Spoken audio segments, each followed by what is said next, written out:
Welcome back to the channel. Today's video we're watching Lil Tay. Apparently is not dead, and she came back, and it's not looking so well. I've been going for about like 4 months or something like that, and if you look behind me, the scenery has changed. I do have my own apartment now. That's why I kind of took a break from YouTube to really work hard to come and get this, to really work hard for this. You know what I mean? The room is not as big as my old room when I lived with my mom, but you know it's mine. It's mine now. So I'm back. We're back. I have a schedule, like officially have my concrete schedule that I'm gonna do a video at least like a couple times a week. I'm actually looking at it right now. But like we're back, and let's hop into this video by Jamari. Let's go. So back around 2 months ago, this story came out and broke the internet about an influencer from yesteryear named Lil Tay. After this ominous message was posted to her Instagram page, which is followed by millions of people, this suggested that both her and her older brother had passed away. For those of you guys who don't remember, back in around 2016 to 2018, Lil Tay first went viral online for being the world's biggest flexer. She was calling people broke, showing off cars, showing off hotel rooms. This Lil Tay, let me tell y'all something. This costs more to your rent. My toilet costs more to your rent. Everything in my bathroom costs more to your rent. And see, this is my closet. Okay, wait. Now that I got my own apartment, that shit kind of hit a little different. That shit kind of hit a little different now. Like she flexing on a different level. I wish. Everything here be designer. Gucci, Louis, Versace. And I would say anyone with common sense kind of understood from the start that this girl was likely being coached into these behaviors. Oh yeah, and they outed that her. Eventually did come out as the truth, whether people said it was her brother, her father, or her mother who was behind this whole Lil Tay persona. Irrelevant, like I said last time. Why are you saying, make her say like sound a little ghetto? I'm a trend maker and you a trend follower. You a Lil. That's when the general public kind of saw it behind the smoke and mirrors. And after 2018, people pretty much didn't hear from Lil Tay again. And for the past 5 years, it had kind of been radio silence until this whole death fiasco, which turned out to really just be another ploy to get attention. Okay, crazy. This is crazy. It might sound crazy. This might sound crazy. But when it was announced, and like when it was making its waves through like Twitter and IG, I was like, I don't believe it. Like, and it's like fucked up. It's fucked up. It's so fucked up. But like when it made its rounds that she had her and her brother had passed away, I was like, I just don't believe it, bro. Like I just didn't believe it, because like I think they've done something like this before, where like it's all for attention. Like you just saw, like she's being coached through this shit. So like once they announced her death, I was like, I can't believe it. Like I truly can't believe like that she was actually dead. So when it like came out that it was bullshit, like I'm like telling my friends like, bro, I told you, girl. I told you. Like it was just kind of like fool me once, shame on me. Fool me, like that type of thing. Where it's like I just didn't believe it. Like until like there was like an actual like funeral, like on some that it sounds bad. It just sounds bad, but like until it was like some actual funeral, I was not gonna believe it. And then now she's coming back, and I think she has music now, and like it looks like a whole like marketing scheme now. And now we might finally be getting an answer as to why this whole death arc even occurred. And it seems like it was all for yet another single drop of clout. As yesterday, the now 16-year-old would come out with a music video for her new song. And I guess this is the direction. Also, all y'all niggas is down bad, bro. Like I saw this too, and the comments are crazy, bro. She is 16. Chill, like chill. That she's gonna be trying to take her career at this point. She's still kind of leaning on this whole flexing arc. And as you guys can imagine, this video led to a lot of weirdos saying a lot of inappropriate things. A lot, and I mean, bro. hey, if there's one thing her and her family do know how to do, it's garner attention. As this video has received over 1.3 million views in only 20 hours, it's now hit #1 overall on trending for YouTube. And it looks like the Lil Tay quest for clout is successful. She then started posting videos onto her Instagram. The Lil Tay quest for clout is 47,000 likes, 47,000 dislikes is crazy. Cause like I feel like a lot of people are seeing through it. Like it looks like a marketing scheme, and then it's like it's a difference if this was this whole death hoax thing, right? This whole death hoax thing came out, and then you waited a year after, whereas though you were still riding the high of it, and then you put out the music video and all the music stuff like that. So it looks so unnatural in a way. Like I think it would be better if like she waited a while and then she dropped music, because then it'll be like, oh, she's back, shit like that, versus oh, she did this for publicity. Successful. She then started posting videos onto her Instagram page like this, kind of reminiscent of the past. It's been 5 years and y'all still broke. The goal is Bro, I'm trying. I'm trying, bro. 5 years and I'm still the youngest one out. 5 years and y'all are still broke. Wait. Time out. She said what? What she? 5 years and y'all are still Oh, she said bitches. broke. So don't take it out on I heard the little bleep out, and I thought she said niggas. I thought a little tell you, hey, listen, bro, you coming back racist. Like, what the fuck happened? All right, let's go. What the f are y'all coming at me for? Y'all hating ass for hate on me when I was 9 years old, talking all this. You don't f***ing know me, so stop talking. You did not come up. You had 5 years to come up, and you didn't. So don't blame me. 5 years. 5 years. I mean, I won't lie. She kind of made me feel like shit about myself. Bro, I'm not gonna cap me We too. could go band for band right now. And in this return, she also showed off her skills with several different musical instruments like the piano. She's actually good at playing the piano. It's like, why don't you like go more into like your natural like personality? She shows off some insane skills on the guitar. You gotta love Metallica.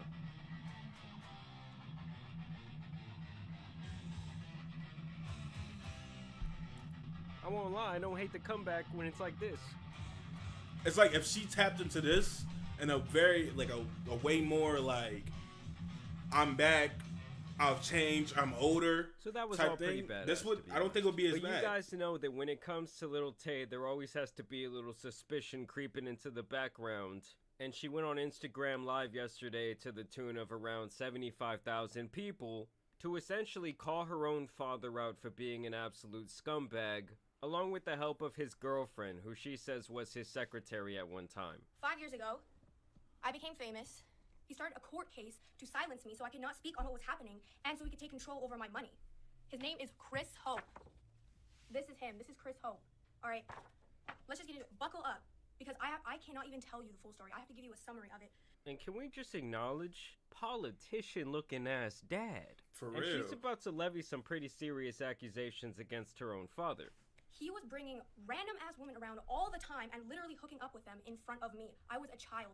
And one of those women was named Shima Ali, his assistant. This is her. Oh. These are not private photos. This is her Facebook wallpaper. Crazy These are not private photos, photos. guys. He was hooking up with random women all the time, and he found them off of Craigslist. This is his Craigslist email to a random woman who had an ad. Okay, this is his email trying to hook up with people. This is my mom talking to somebody about it. A Craigslist hookup is nasty work. I mean, at this point, you might get an STD just from going on Craigslist. Doesn't it just sound dirty? It does. Craigslist. Man seeks woman, woman seeks man, woman seeks horse. So, Honey Hope, She's seeking a horse. she is Christopher John Hope's wife, currently. And he met her online when she was living in the Philippines. And she is a career scammer. When she was living in the Philippines, she was scamming as a career, which I will get into later. Oh, this is her. That's her right there. That's her and Chris. So obviously, Little Tay got the receipts. I mean, I don't know if we should 100% believe what she's saying. I given can't, her bro. sketchy I past and the can't. ways that this family has I forced can't her to believe lie. it, bro. But Like, it ain't looking it- good for old Peepaw. She was a career scammer. Because like, all right, there's a situation where this can be true, and this could be the reason behind her acting like this. Whereas though like she wasn't getting enough attention, she had to compete with all these other women, yada yada yada. Like this could be the origin story of what she is, but it's just like so much bullshit surrounds her name that it's like is very hard to believe. Like, it's really hard to believe.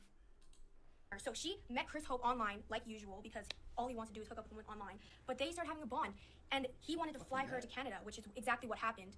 And she left the father of her son to be with Chris because she thought that he would provide her with a luxurious good life and bring her to Canada and all that. When I was living with them, like I said, they were still doing the most out-of-pocket shit in front of me. She would get out of the shower and she wouldn't even put clothes on.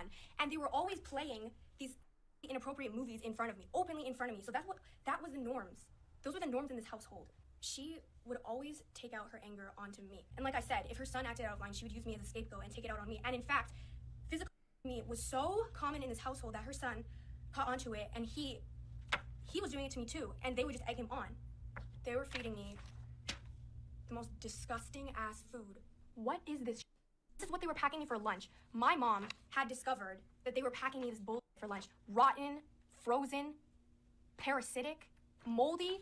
Look at this. These are my mom's text messages to him, sending him these photos. I'm like, why are you sending this to your child for school? She found out that I was being given rotten food at his place. So she started dropping me off fresh lunches at school. And then what does he say? He says, if she continues doing that, he will continue to deduct child support. But my main question right now is why bring this information to the internet before presenting it, in the court of law? Like, I understand you want to get the story out there, but with this many receipts, I would think you would have a pretty good court case to at least get this guy locked up for a little bit, have him face some sort of charge. They did not dress me properly. These are shoes I was wearing. The soles are broken. This is another. These aren't even the same pair of shoes. Look. Both of these soles are broken. Time out. So, okay.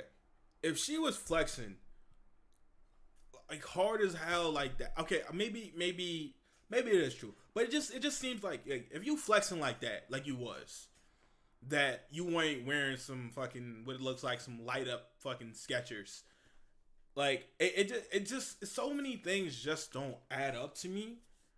So whereas, like, I can't really put my finger on what I think is happening. It's just like so many things contradict each other. It's like, I just don't know how. Like, how could you flex this hard, but then go wear some fucking light up Skechers? Like, I just don't know. And these are the clothing they were providing for me. Meanwhile, he was so preoccupied, while I was wearing broken ass shoes, he was so preoccupied with providing Hani Hope, his wife, with these designer bags. This is not even everything. This is not accounting for shoes, clothing, makeup, luxury vacations. He was literally fulfilling all of her fantasies while I was wearing those broken ass shoes. This is her TikTok. She's openly bragging about her designer collection of bags. Meanwhile, what the am I wearing at their house? And it's just interesting because on one hand, she's posing in all these cars, she's flexing That's all what this I'm different saying. designer stuff, but then she's saying at home she's wearing the shoes of an 1800s villager. How much money does he owe me? He owes me $250,000 in child support. He still owes it, by the way. He still hasn't paid it. He's legally obligated to pay it. He hasn't paid it. Well, hey, why are you still going around calling other people broke? I'm just saying. That's what I'm saying. And meanwhile, look at what they're doing. They're going on vacation. They're going on shopping sprees, and they're neglecting all of my needs. And worse, they're not just neglecting me. They were the out of me every single day that I was in their home. I mean, yeah, it makes it sound like she had a very traumatic childhood. She's obviously a smart person. She's very articulate. We've seen her on the instruments. To me, it's just very sad that it seems like at every turn she's been exploited by pretty much everyone in her life. Because let's also remember that it didn't exactly seem like both her brother and her mom were saints either. But the father does seem to be the ultimate scumbag. I cannot possibly tell you every single incident that happened. I am summarizing what my childhood was like. Do you know one of the reasons that he said to the court that he should have custody of me after I became famous? He said it was because my mom was letting me associate with Black and Hispanic people in the entertainment industry. And he said that they were going to get me into drugs or he looked like the type of guy to say this. I'm not gonna lie. He looked like the type of guy that would say something like this. I'm not gonna lie. they're going to steal my money or they're going to exploit me. He hates Black and Hispanic people. That was one of his arguments of why I shouldn't be in the entertainment industry. In reality, we all know that was a lie anyway because he wanted me to be there. He didn't take my money. He just wanted control over my career. That's why he started this court case. There's a lot of that happened when I was famous. And a lot of that involved media and the press slandering the out of my family. Okay, this is where it gets into the death hoax. So, as you all know, Chris Hope was the one that did the death hoax. He was trying to sabotage me.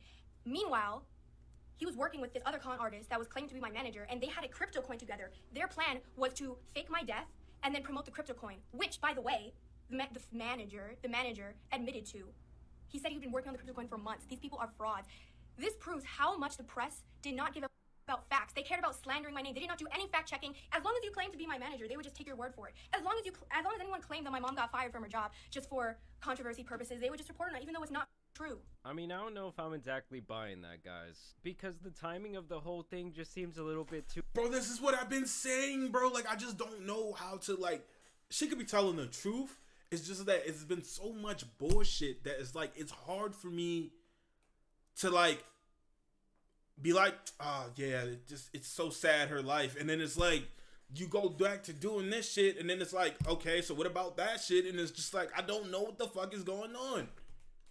Too convenient for me. I'm not saying all this other stuff about her dad is not true, but that music video that she was just in, it takes time to plan that sort of thing, okay? Right. She's surrounded by cars. And where's she getting this money from? Choreography, dance. The timing is just a little bit too good for me to believe that this whole death hoax that obviously incited a whole lot of impressions and clout towards her page does not have like, something that's what to I'm do with saying. this song also dropping. I hope you realize how much bullshit has been surrounding my name from the moment I became famous till now. And I hope this clears it up for you. I mean, she could say all these different BS and rumors surround her name, but a lot of it has to do with stuff that she and her family have said and things that she has posted on her Instagram page against her brother, against her dad, against her mom at times. And I'm not saying it was her who was posting it, but it's hard to know, like, what is real. Well, to me, this is all a very interesting situation. I am glad that both, I guess, her and her brother are alright. But she's shown in the past when she was much younger that she could play this manipulative character very well. Yeah. Like I said, she does seem fairly intelligent, so it is hard to know what is real in this world of, like, Little Tay's deception. But y'all let me know what you guys think down below. Bro, I don't know what to believe. It's just too many contradicted points for me to make a true, like, diagnosis of what the fuck is happening. If you got any comments on this, please leave them down there. Like, comment, subscribe. What else do I be saying this shit, bro? I've done this, like, I haven't done this in so long, I forgot the outro. I think it's like something like, you know, follow me on socials or something. I don't fucking know. I'll see you next time. No, is it until next time? Until next time, peace.